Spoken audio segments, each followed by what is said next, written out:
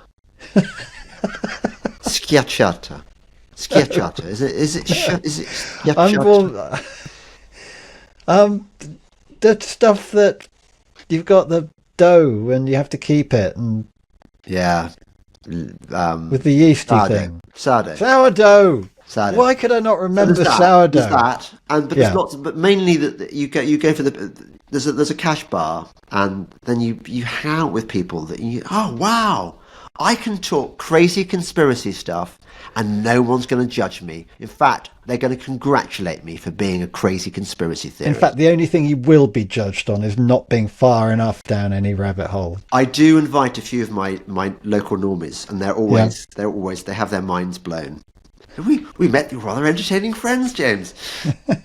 What a funny lot they are. No, but they come back. They like it.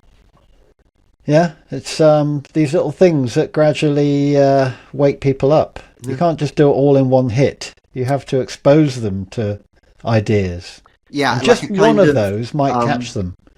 A Mithridatum. A what? A Mithridatum. Mithridates was a king of Persia who was convinced he was going to get poisoned. So, rightly so. So every day he would take tiny quantities of all the poisons that he could conceivably be poisoned by. So he'd build up an immunity, and that's called a Mithridatum. All right. Every day's a school day. It is. Right. So, the event, if you want to come, the website is jamesdelingpole.co.uk, I think it is. You get the tickets there. I think it is. My website. And it's on the 6th, is it? The 6th sounds about right. The 6th, it's on a Saturday. The 6th Have a look at that. Of December. 6th of December it's quite central. It's in Northamptonshire. It's off the within easy reach of the M40 and sort the of M1 Daventry sort of area. Daventry, exactly. You know where Daventry is. Most people don't know where Daventry is. Most people don't know where Northamptonshire is. They don't. It's in the middle. If you've got a rough idea, it's in the middle somewhere. Anyway, it's worth. I'd say it's worth. Very few people go home saying, "Oh, that was a waste of time. I hated that." Few, if any. Few, if any. I don't know. I mean, I wouldn't rule it out. Some of them may have done, but there's always one. It's not nailed on. No. Right. I'm thinking now of toast and tea. Even though, sorry, Sonia, but I need some tea. I'm thinking I might just make it to the pub in time for 1. But so you're allowed alcohol? I'm not started yet. I'm not in there yet. I'm going to enjoy all these bad things while I still can. But I don't know the rules yet. I need to get all this worked out, possibly with a priest. How many Sundays are you going to go? Do you have to go there for? Before what? Well, no. What I mean is, are you just going to go to the monthly with a priest, or are you going to go to the other ones as well? I'll probably go for the every other week, whenever they've got a service on a Sunday. Yeah. I think it's kind of be one of those all or nothing things. I don't think you can just sort of be a little bit ortho. I think you have to throw yourself into it. Yeah. But I need help, and I need advice, and I need probably need to talk to a priest, because everything I've done so far has been looking at it online, and they all say you can't just do it through watching YouTube videos. But you get a special priest that looks after you, who becomes your guardian, confessor and stuff. Yeah. No, it's I'm just at the very start of it all, so it's quite exciting times. I'd love a confessor priest. Yeah, great. Well, you're gonna miss out on all this. I know. Who knows? Who knows? But listen, your plan is to stick with your local churches and sod whatever they're doing higher up in the Church of England. You've got your little parochial sort of thing going on, and it's all good for you. I do almost feel it would be selfish for me buggering off from my community to but I don't think that's the way God is pushing you. Well, he might.